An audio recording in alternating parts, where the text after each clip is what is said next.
नमस्कार दोस्तों। आज एक और पंचतंत्र की कहानी आप लोगों के सामने। कहानी का नाम है शत्रु को युक्ति से मारो। एक जंगल में बहुत बड़ा बरगद का पेड़ था।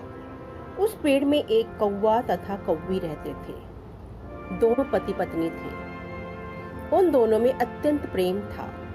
इस तरह उनका जीवन बीत रहा था। जब भी वो अंडे देते थे तो एक काला सांप पेड़ पर चढ़ जाता था और उनके अंडों को खा जाता था। दोनों पति पत्नी सांप के कारण बहुत परेशान थे। इस कारण दोनों का मन भी बहुत उदास रहता था। कौवे का एक दोस्त करीब ही वन में रहता था।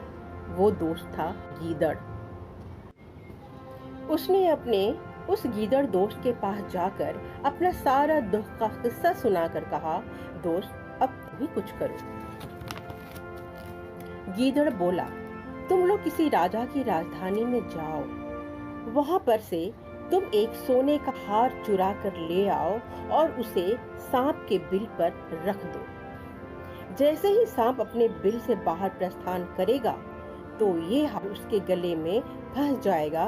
बस इसी तरीके से सांप का अंत किया जा सकता है। कौवा कौवी गीदड़ की बात सुनकर वहां से उड़ गए। उड़ते उड़ते वे एक ऐसे स्थान पर पहुंचे जहां पर एक रानी नदी में स्नान कर रही थी। बस फिर क्या था, कौवी ने अपने पति की ओर इशारा किया। उस समय कौवी ने अपना दांव मारा और उस हार को लेकर उड़ चली।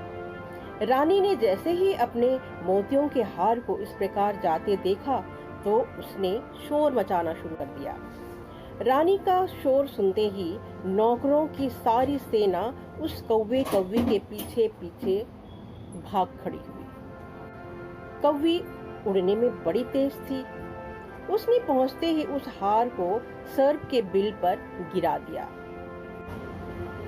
जब तक रानी के नौकर वहां तक पहुंचते तब तक वो काला सांप भी बिल से बाहर निकल आया था। जैसे ही रानी के नौकरों ने काले सर्प को उस हार के बीच में देखा तो सबके सब उस पर टूट पड़े। देखते ही देखते सर्प मारा गया।